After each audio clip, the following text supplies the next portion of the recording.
mecânica. E do ponto de vista de fabricação, né, dos metais, a gente tem aqui que existem as operações de conformação, né, que geralmente são a frio, consideradas técnicas a frio. Então elas na verdade vão modificar o material, vão fabricar o material por conta da deformação plástica que você gera, né? A gente tem as técnicas de fundição a quente e outras técnicas chamadas técnicas diversas, como por exemplo metalurgia do pó e a soldagem, que também é uma técnica de fabricação de metal, de liga metálica. Ok? Vamos discutir aqui essas técnicas, ok? Então o trabalho a frio, você tem que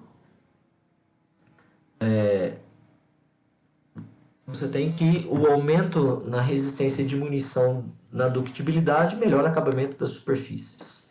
Então, melhoria das propriedades mecânicas do material, tá? Quando são trabalhados a frio. Ok? O processo é por deformação plástica. Tá? Então, como não envolve aplicação de temperaturas, você não vai alterar as fases desse material. Ok? Já o trabalho a quente oferece uma oxidação superficial, você tem perda de material, má qualidade da superfície, grandes deformações, né, por causa do número de vezes que você repete o processo. E você tem também aqui que você vai mudar a fase do material, né? Não tem como impedir que isso ocorra, tá certo? É um processo mais, vamos dizer assim, para larga escala, ok?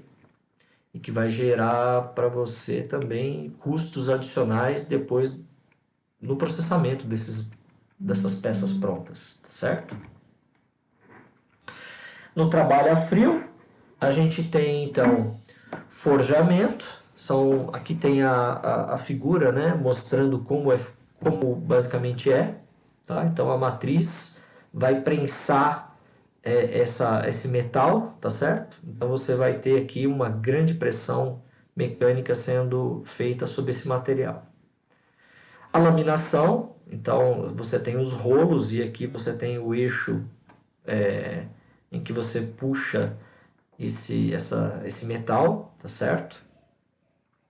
Aqui a gente tem a extrusão, que também está relacionada a grandes pressões, né? Grandes forças mecânicas exercidas sobre o material. E por último, a trefilação, ok? Então aqui como a carga é aplicada e como é movimentado o material, tá certo? Aqui algumas fotos, né, do processo de forja, do processo de laminação, e aqui a gente vê os metais, as lâminas de metal, ó, tá certo? Então você tem aqui que você está diminuindo o diâmetro, né, desse fio de metal, tá certo? A extrusão e aqui a trefilação, ok? Então são algumas fotos de como ocorrem esses processos, ok? Podem procurar na internet, vocês vão achar vídeos também sobre cada um desses processos, ok? No caso da fundição, a gente tem aqui várias técnicas, né? O molde de areia com matriz, fundição de precisão, fundição com modelo consumível e fundição contínua, ok? Veja, aqui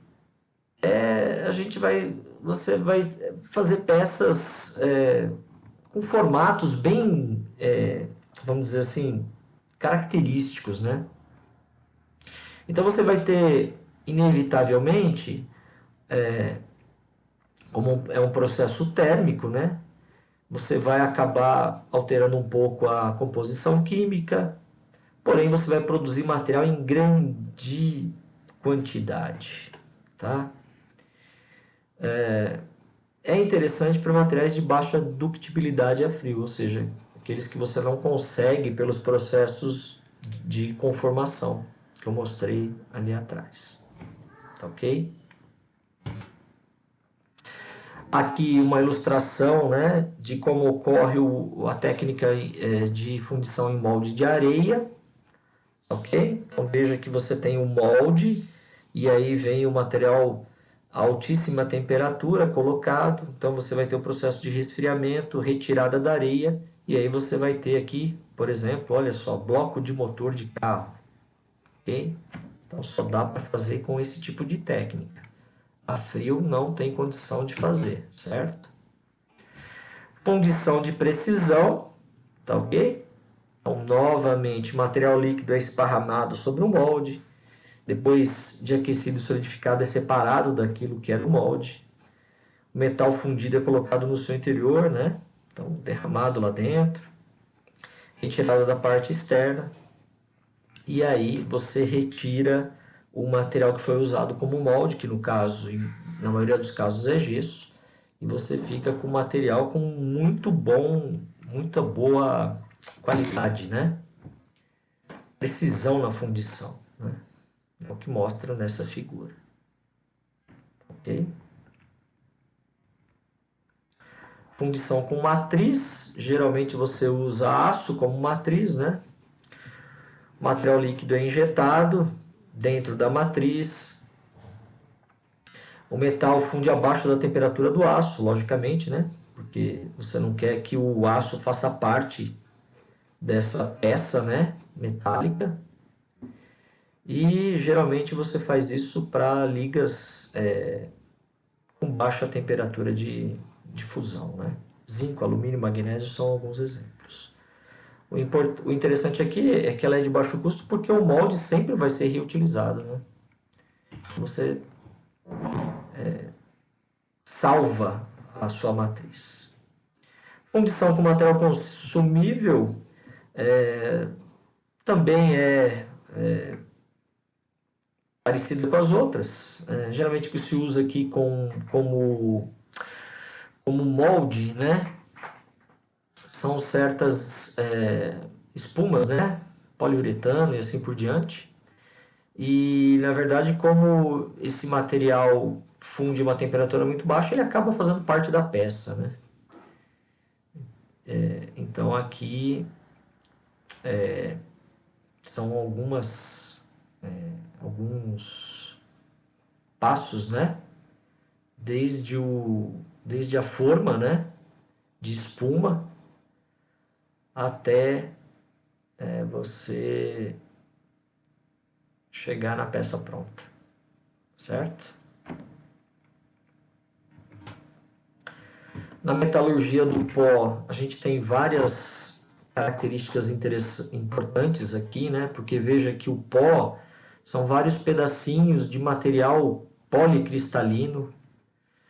À medida que a temperatura aumenta, esses pós começam a ser moldados.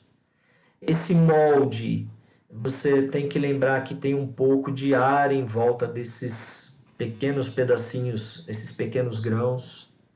Então você começa a ter a fase, né, sendo alterada e assim por diante, tá?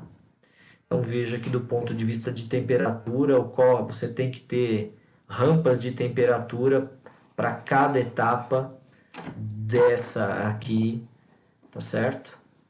Então você não pode começar de cara numa temperatura inicial muito alta e manter todo o processo na mesma temperatura, tá certo? O processo é bem mais...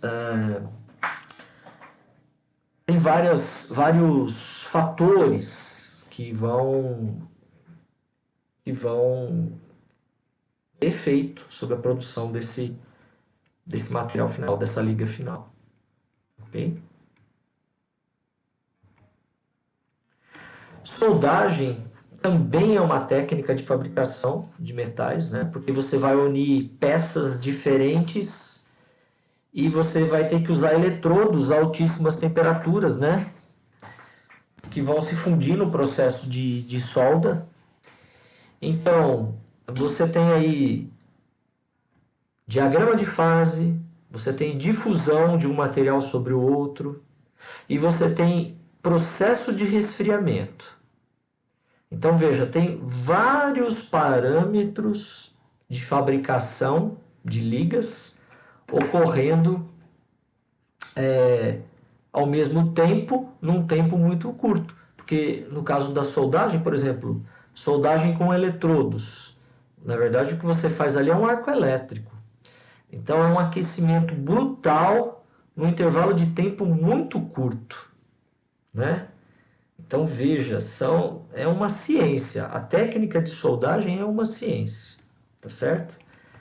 A gente tinha os alunos, os dois irmãos, que eram filhos de um especialista lá da UFO na área de soldagem, tá? O professor Valtair, lá da Engenharia Mecânica da UFO, né? Ele veio dar um seminário uma vez aqui na UFTM, a gente convidou ele, e foi muito interessante porque soldagem é uma ciência. Realmente o número de parâmetros é brutal. Dependendo da liga que você quer soldar, você tem que usar um eletrodo com característica diferente.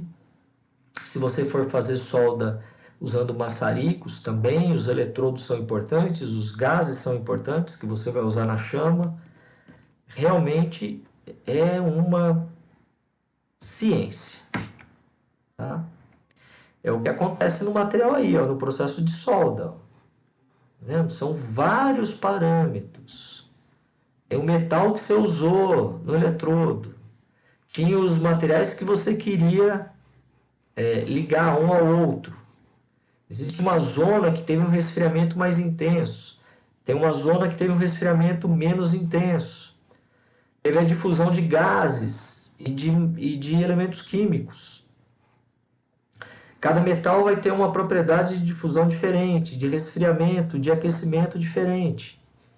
Então veja que é extremamente cheio, repleto de parâmetros. Ok?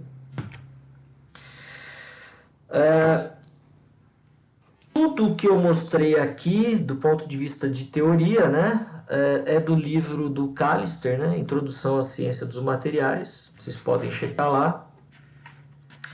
Existem muitos vídeos e outras imagens também na internet que vocês podem procurar sobre cada uma dessas técnicas, quem tiver interesse, tá certo? E como o assunto é muito amplo, né, é interessante que naquilo que você tem um interesse maior, você faça uma busca mais acurada sobre esse assunto e você vai achar muito material, ok? Então, eu vou ficando por aqui. A gente se vê, se fala, né? Em uma outra oportunidade e desejo a todos um ótimo dia e passem bem.